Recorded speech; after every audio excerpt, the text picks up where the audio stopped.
வணக்கம், வெல்கம். இது சிம்பிளி சமையல். நான் உங்கள் ரேகா. எல்லோரும் நலமுடன் இருக்க இறைவனை வேண்டுகிறேன்.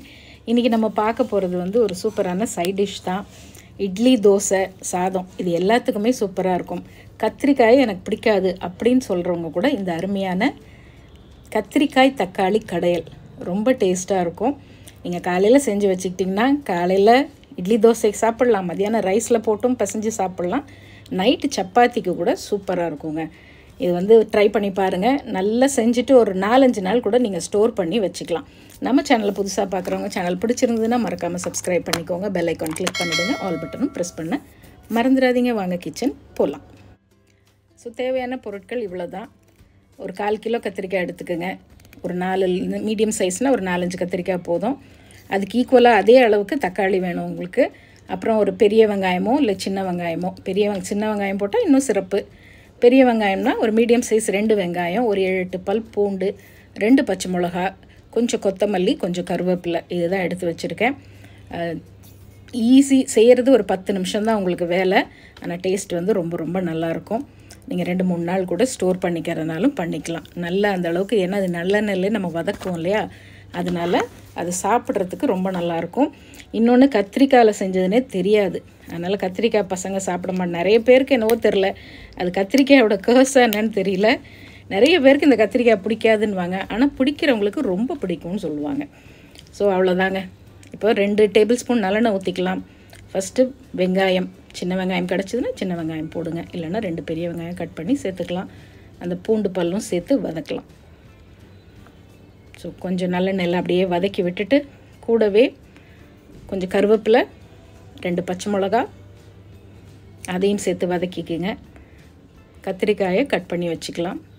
ஜஸ்ட் ஒரு கண்ணாடி பதம் அளவு வதங்கினா போதும். ரொம்ப ப்ரௌனாக வதங்கணும்னு அவசியம் இல்லை. ஸோ இந்த அளவுக்கு வதங்கினதுக்கப்புறமா நம்ம தக்காளி, நல்ல பழமான 3 தக்காளி எடுத்திருக்கேன். நாட்டு தக்காளியாக இருந்தால் இன்னும் ரொம்ப நல்லாயிருக்கும், இல்லை நார்மல் தக்காளி கூட போதும். நாட்டு தக்காளினா நம்ம இதில் ஒரு சின்ன துண்டு புளி சேர்ப்போம். சப்போஸ் நீங்கள் நாட்டு தக்காளி போடுறீங்கன்னா அந்த புளி சேர்க்க வேண்டாம், ஏன்னா தக்காளியில் நல்ல புளிப்பு இருக்கும். மற்ற தக்காளி போடுறீங்க அப்படின்னா கொஞ்சமாக ஒரு சின்ன துண்டு நம்ம புளி சேர்த்துப்போம். ஸோ இப்போ தக்காளியும் போட்டு வதக்கிட்டு ஒரு 3/4 டீஸ்பூன் அளவு கல்லுப்பு சேர்த்து வதக்கிக்கலாம். அப்போ கொஞ்சம் சீக்கிரமாக வதங்கிடும் நமக்கு. அடுத்தது கத்திரிக்காய். அந்த கத்திரிக்காயும் நார்மலாக கொஞ்சம் ரஃபாக அப்படியே கட் பண்ணி வச்சுக்கோங்க. இந்த தக்காளியும் கத்திரிக்காயும் நல்லா குழஞ்சி வதங்கணும், அதுதான் நமக்கு கொஞ்சம் முக்கியம். இப்போ அடுத்தது மற்ற தேவையான பொருட்களும் நம்ம சேர்த்துடலாம். ஒரு கொஞ்சம் தாராளமாக கொத்தமல்லி சேருங்க. ஒரு சின்ன துண்டு புளியும் சேர்த்துருக்கேன். ஸோ இப்போ இதெல்லாம் சேர்த்து வதக்கினதுக்கப்புறமா நம்ம மசாலா பொருள் கொஞ்சம் சேர்த்துக்கலாம். இதில் நீங்கள் தனி மிளகாய்த்தூள், மல்லித்தூளாகவும் சேர்க்கலாம், சாம்பார் தூளும் சேர்த்துக்கலாம், இல்லை குழம்பு மிளகாய்த்தூளும் சேர்த்துக்கலாம்.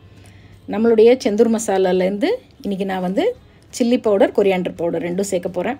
12 வகையான சூப்பரான ஹோம்மேட் மசாலாஸ் உங்களுடைய சமையலை சுலபமாகவும் சுவையாகவும் ஆக்கிறதுக்காக நாங்கள் ரெடி பண்ணியிருக்கோம். வேணுங்கிறவங்க இந்த நம்பரில் ஆர்டர் ப்ளேஸ் பண்ணுங்கள். டிஸ்கிரிப்ஷன் பாக்ஸ்லேயும் டீட்டெயில்ஸ் இருக்குது, அதுலேயும் பார்த்து நீங்கள் ஆர்டர் ப்ளேஸ் பண்ணி வாங்கிக்கலாம்.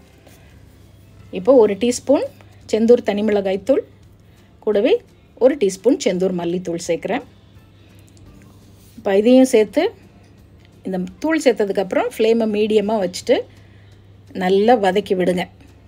தக்காளி வதங்க அதுவே கொஞ்சம் தண்ணி விடும், இல்லைன்னா கொஞ்சமாக தண்ணி தெளித்து விட்டுங்க. தண்ணியெலாம் ரொம்ப ஊற்ற வேண்டாம். இப்போ அப்படியே ஒரு தொக்கு பதத்துக்கு உங்களுக்கு வதங்கிட்டு வந்துடும். ஒரு 2-3 நிமிஷம் மூடி வேணாலும் வச்சுருங்க. நானும் இப்போ கொஞ்சம் நேரம் மூடி வச்சேன். அப்போ இந்த ரா ஃப்ளேவர்லாம் உங்களுக்கு போயிடும். அதுக்கப்புறமா ஆஃப் பண்ணிவிட்டு இப்போ கொஞ்சமாக ஃப்ரெஷ்ஷான கொத்தமல்லி, எனக்கு இந்த கொத்தமல்லியோட ஃப்ளேவர் ரொம்ப பிடிக்கும், அதனால் நான் அப்பப்போ கொஞ்சம் தாராளமாகவே யூஸ் பண்ணுவேன். அதையும் போட்டு இதை அப்படியே ஆற வச்சுட்டு, மிக்சியில் என்ன பண்ணணும் அப்படின்னா, அரைக்கக்கூடாது, பேஸ்ட் மாதிரி அரைக்கக்கூடாது. ஆற வச்சுட்டு அப்படியே பல்ஸ் மோடில் 2 தடவை அப்படி கிர் அப்படி பண்ணணும், அவ்வளோதான். ஆக்சுவலாக பார்த்திங்கன்னா இதை ஆட்டுக்கல்லில் ஆட்டி எடுக்கலாம், அப்படி இல்லைன்னா கல்சட்டியில் கடைஞ்சி எடுக்கலாம். அதுக்கு ஆப்ஷன் இருக்கவங்க அதை செய்யுங்க. இப்போ இதுக்கு ஒரு தாளிப்பு ரெடி பண்ணிடலாம். 1 டேபிள் ஸ்பூன் நல்லெண்ணெயில் பாருங்கள் இந்த மாதிரி பல்ஸ் மோடில் போட்டு எடுத்துகிட்டு வந்திருக்கேன். கொஞ்சம் கடுகு, உளுத்தம்பருப்பு, கொஞ்சோண்டு கடலைப்பருப்பு, கொஞ்சம் பெருங்காயத்தூள், கருவேப்பிலை, இது தாளிப்பு. அப்படி தாளிச்சிட்டு அரைச்சிட்டு வந்ததை அப்படியே இந்த தாளிப்பில் சேர்த்து நல்ல சிம்மர் ஹீட்டில் வச்சு ஒரு 2 நிமிஷம் அந்த எண்ணெயில் அந்த தாளிப்போடு சேர்த்து வதக்கி விடுங்க. கமகமன் வாசத்தோட அருமையான தக்காளி கத்திரிக்காய் கடையல் செஞ்சு சாப்பிட்டு பாருங்கள். உண்மையிலே ரொம்ப நல்லாயிருக்கும். இட்லிக்கு, தோசைக்கு, சாதத்தில் போட்டு பிசைஞ்சு சாப்பிட்றதுக்கு, தயிர் சாதத்துக்கு தொட்டு சாப்பிட்றதுக்கு அந்த மாதிரி நீங்கள் செஞ்சு வச்சுக்கலாம். ட்ரை பண்ணி பார்த்துட்டு எப்படி இருக்குன்னு சொல்லுங்கள். இன்றைக்கி நான் அருமையான அப்படி சாஃப்ட் ஸ்பாஞ்சு தோசை இருக்கு இல்லையா, அந்த மாதிரி தோசைக்கு இதை வச்சு சாப்பிட போகிறேன். தோசை கூட சாப்பிட எனக்கு ரொம்ப ரொம்ப பிடிக்கும். நீங்கள் செஞ்சு பார்த்துட்டு எப்படி இருக்குன்னு மறக்காமல் சொல்லுங்கள். நம்ம சேனலில் புதுசாக பார்க்குறவங்க சேனல் பிடிச்சிருந்துன்னா சப்ஸ்கிரைப் பண்ணிக்கோங்க.